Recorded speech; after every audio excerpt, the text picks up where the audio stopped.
Saludos, suscriptores de Zona Oculta. Hoy nos sumergiremos en una historia única, compartida por un suscriptor anónimo, cuya vida ha sido marcada por el misterioso y profundo legado de su padre. Enfrentándose a la complejidad de las relaciones familiares y la búsqueda incansable del significado detrás de las acciones de aquellos que amamos.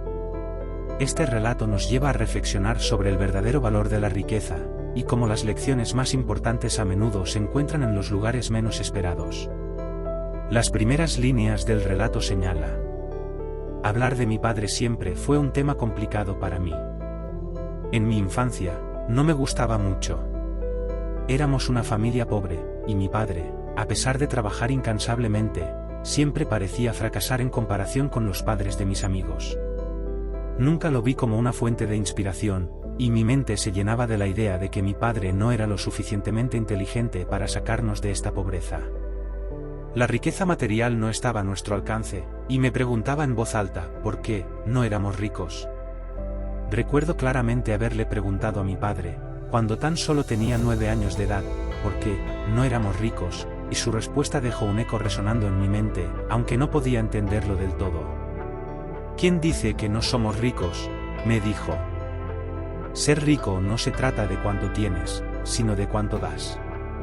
Y de algún modo cuando tú das, eres más feliz.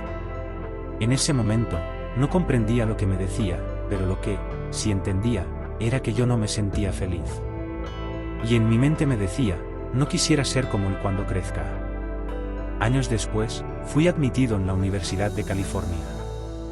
Sabía que quería tener más éxito que mi padre, y así me fui en busca de mis sueños.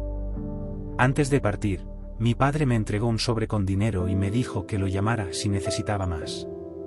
En un acto de rebeldía, devolví el sobre sin decir una palabra. Estaba decidido a construir mi propio camino y no ser como él.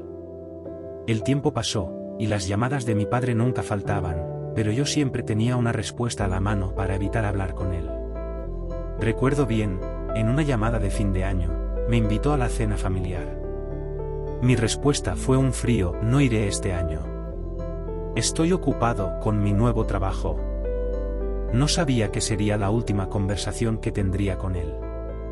Mi padre había fallecido semanas después. Regresé a casa para despedirme de mi padre, el último adiós que le daría. Aunque no lo consideraba mi fuente de inspiración, sentí una profunda necesidad de visitar su lugar de descanso final. El sol se estaba ocultando cuando entré en la casa de mi infancia, inundado de nostalgia. Al llegar al cuarto de mi padre, me senté en la silla frente a su cama.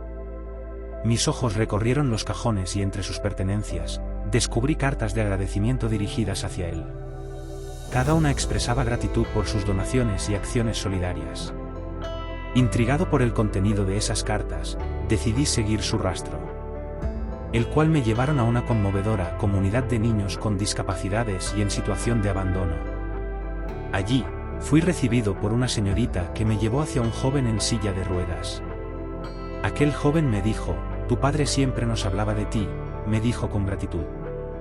Fue un gran hombre que hizo olvidar a estos niños sus problemas, recordándoles sus sueños y esperanzas. Había cambiado vidas. Un chico, que estaba al borde de la desesperación, ahora era una persona útil en la sociedad gracias a las palabras de mi padre. Mientras seguía hablando con aquel joven, la señorita que me recibió al principio, entró con un presente que llevaba en la mano. Era un reconocimiento, el cual tenía mi nombre. Me agradeció por las donaciones que hacía constantemente, pensando que yo era el donante. Sorprendido, le dije que no había hecho yo tal acción. En ese instante fugaz vino a mi memoria esta escena: cada semana, cuando mi padre se acercaba a mí para darme mi propina, hacía algo diferente. Tomaba un pedacito de mi dinero y lo guardaba en un frasco, señalándome con una sonrisa: esto es tu parte. Después, añadía un poquito más de dinero al frasco, explicándome con cariño: y esto es mi parte. No era solo sobre el dinero, sino que aquel frasco era un gesto sencillo que representaba nuestra forma de compartir y ayudar a quienes lo necesitaban.